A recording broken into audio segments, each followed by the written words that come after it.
पंढरपूरच्या वारीमध्ये आरोग्य दूतांच्या माध्यमातून वारकऱ्यांना सेवा दिल्या जातात आणि त्या संदर्भातील त्यांच्याशी संवाद साधलेला आहे आमचे प्रतिनिधी सुजित काळंग यांनी. बघूया. रामकृष्णारी मंडळी सध्या अनेक वारकरी पंढरपूरच्या दिशेने निघालेले आहेत. याच वारकऱ्यांची आरोग्याची काळजी घेण्यासाठी महाराष्ट्र शासनाच्या आरोग्य विभागाच्या माध्यमातून आरोग्य दूत ही संकल्पना राबवली गेली आहे. आपल्यासोबत आरोग्य दूत आहेत. काय सांगाल, कशा पद्धतीनं तुम्ही लोकांमध्ये जाताय, नेमक्या काय लोकांना समस्या आहेत, कशा पद्धतीने निवारण करता आणि काम कसं चालतंय? आरोग्य दूत ही महाराष्ट्र शासनातर्फे एक चांगला स्तुत्य उपक्रम आहे. तो सोलापूर जिल्हा परिषदेमार्फत माननीय मुख्य कार्यकारी अधिकारी तसेच जिल्हा आरोग्य अधिकारी यांच्या मार्गदर्शनाखाली राबवला जातो.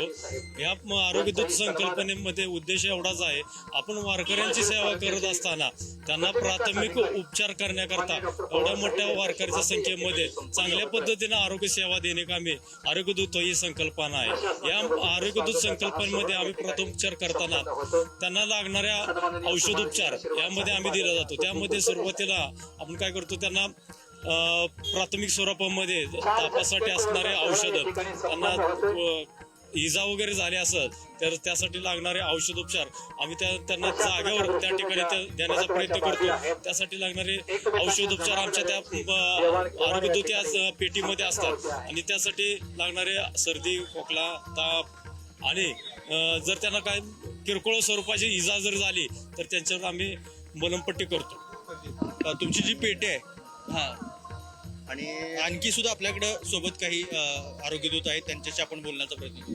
या महाराष्ट्राच्या मोठ्या वारीमध्ये ज्या वेळेस भरपूर गर्दी असते अशा ठिकाणी मोठी 4 चाकी वाहनं जाऊ शकत नाहीत आणि अशा वाहनं जाऊ शकत नाहीत त्या ठिकाणी आरोग्य दूत हे मोटरसायकलवर जाऊन त्यांना ॲम्ब्युलन्स पर्यंत किंवा त्यांना ज्या ठिकाणी उपचाराची सोय होईल अशा ठिकाणी जाऊन सेवा देतात. हे सगळे आरोग्य सेवक, आरोग्य दूत आता वारकऱ्यांमध्ये जात आहेत आणि वारकऱ्यांची होत आहेत.